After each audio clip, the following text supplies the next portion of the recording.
Fellow travelers, friends, welcome to the Dialogue Within. These are dialogues with myself and conversations with my friends. Most important of all, these are honest dialogues steeped in truth.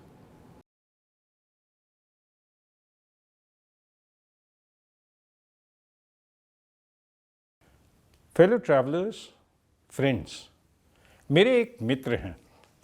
वो कुछ समय पहले करीब 35 साल की नौकरी के बाद रिटायर हुए और एक सरकारी बंगले से एक अपार्टमेंट में शिफ्ट किए और बहुत सारा सामान उन्होंने एकत्र कर लिया था जीवन की यात्रा में, जैसा कि होता है।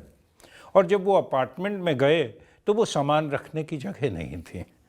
तो अपनी व्यथा और कथा उन्होंने हमारे साथ और अन्य दोस्तों के साथ शेयर करी और कहा कि भाई जितना पॉसिबल हो अपने जीवन से सामान डीक्लटर करते रहो, नहीं तो बहुत मुश्किल होगी लाइफ में। है ना वो खूबसूरत सी गोपाल दास नीरज जी की कविता की पंक्तियाँ, जितना कम सामान रहेगा उतना सफ़र आसान रहेगा, जितनी भारी गठरी होगी उतना तू हैरान रहेगा।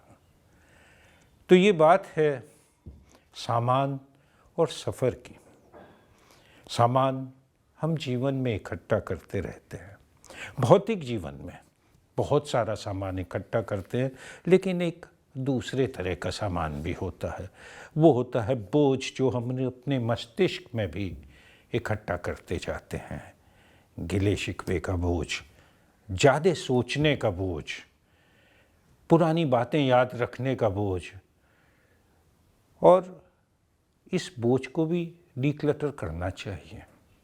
वैसे मेरी कोंडो नाम की एक कंसल्टेंट, वो डीक्लटरिंग के ही बारे में कंसल्टेंसी करती हैं, वर्कशॉप्स करती हैं। उन्होंने बुक्स भी लिखी हैं, जापानीज़ हैं, और वो एक सिंगल यार्डस्टिक देती हैं डीक्लटर करने की। वो कहती हैं keep only those things which spark joy in your life. और मेरे फादर जो थे वो मुझसे कहा करते थे कि जो भी वस्तु को आपने 1 साल यूज़ नहीं किया हो तो उसे आप डीक्लटर कर दें, दे दें, किसी और के काम आएगी। तो मैंने उनसे सवाल किया कि 1 साल क्यों? तो बोले वो कि 1 साल में सारे सीजन्स, जो नेचर के मौसम हैं, उसका साइकिल पूरा हो जाता है। अगर उस वस्तु का आपको उपयोग करना था तो वो हो गया होता 1 साल में, और 1 साल में नहीं हुआ है तो फिर उसकी आपको आवश्यकता नहीं है, उसे आगे बढ़ा दीजिए, किसी और के काम में आ जाएगी। तो ये तो बात हुई डीक्लटरिंग की। लेकिन हाँ, जो दूसरा डीक्लटर की मैं जो बात कर रहा था अपने अंदर, माइंड का डीक्लटर, वो भी बहुत अनिवार्य है। और उस डीक्लटरिंग के लिए लोग जगह जगह जाते हैं, यात्रा पे जाते हैं, पहाड़ों पे जाते हैं। मैं भी रिसेंटली जो है हिल्स में गया था, और हिल्स तो एक होटल और शॉप बन के रह गए हैं आजकल। बहुत भीड़ भी है वहाँ और शोर शराबा भी बहुत है। हमने वहाँ पाया कि 3 तरह के लोग हिल्स में थे। एक तो थे टूरिस्ट, बहुत शोर, वेरी लाउड, और उसके साथ वेरी डिमांडिंग। फिर दूसरे थे ट्रैवलर्स। ट्रैवलर्स वहाँ की एनर्जी को बिल्कुल नहीं डिस्टर्ब कर रहे थे, क्वाइटली सब देखते हुए निकल जा रहे थे। इनफैक्ट मैंने ज़िंदगी में बहुत ट्रैकिंग करी है हिमालयाज़ में, और जो ट्रैकर्स होते हैं वो ट्रैवलर्स होते हैं। वो एनर्जी को देखते हैं, एनर्जी को समझते हैं और चलते चले जाते हैं। और तीसरे तरह के भी ट्रैवलर्स होते हैं, वो होते हैं पिलग्रिम्स।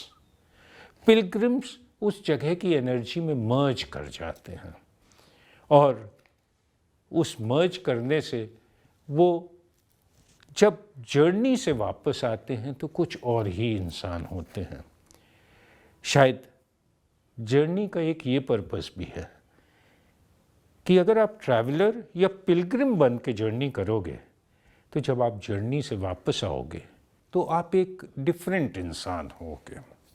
वैसे ये जो मन की शांति के लिए लोग जर्नी करते हैं, जगह जाते हैं, उसके बारे में भी एक और नज़रिया है। There can be lot of noises in the hills and lot of silence in the cities.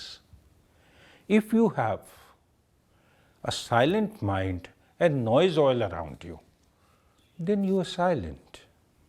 And if you have lot of noise inside you but a silent face, then it is all noise.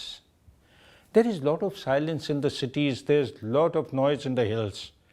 ये जो concept है वो internal concept है. The silence is within you.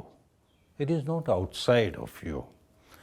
और इसके अलावा जीवन में अगर साइलेंस को कल्टीवेट करना है, और साइलेंस ऐसी वाली साइलेंस जो सुकून देती है, तो एक्सेप्टेंस और ग्रैटिट्यूड, ये दो चीज़ आपको अपने जीवन में उतारनी पड़ेगी।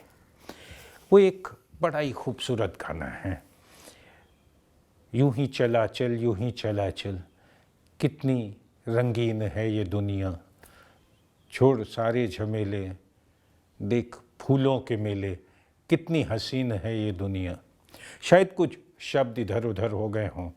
ये गाना जीवन जीने की कला को सिखाता है।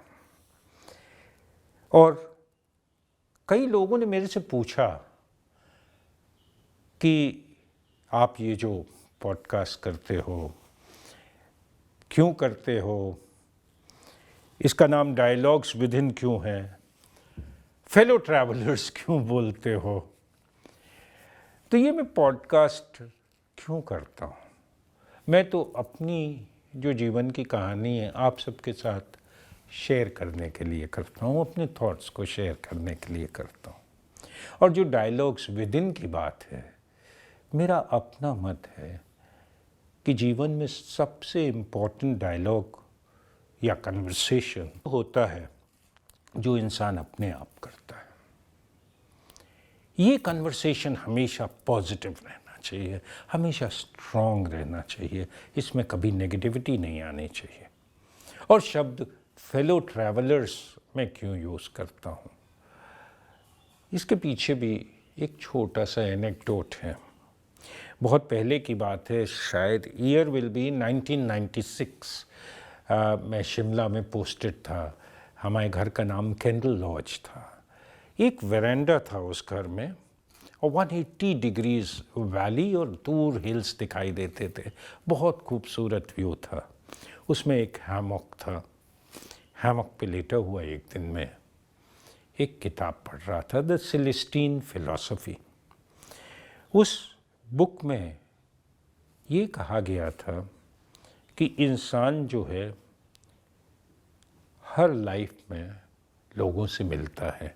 ये जो जर्नी है इटर्नल है। सपोज़ करिए कि हम मित्र हैं या फैमिली हैं, तो प्रीवियस लाइफ्स में भी एज फ्रेंड्स, एज फैमिली हम लोग साथ रहे हैं और फ्यूचर लाइफ्स में भी रहेंगे।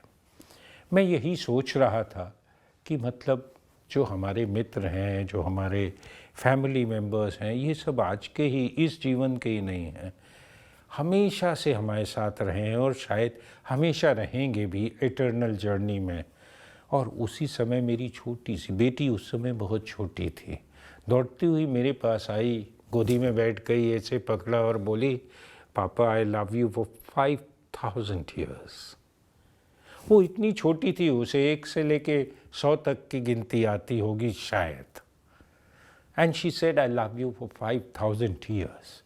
और मुझे लगा she is my fellow traveller for 5000 years. So ये है कहानी फेलो ट्रैवलर्स की, द डायलॉग्स विद इन की। So friends, peace and joy to you, smiles and cheers to you.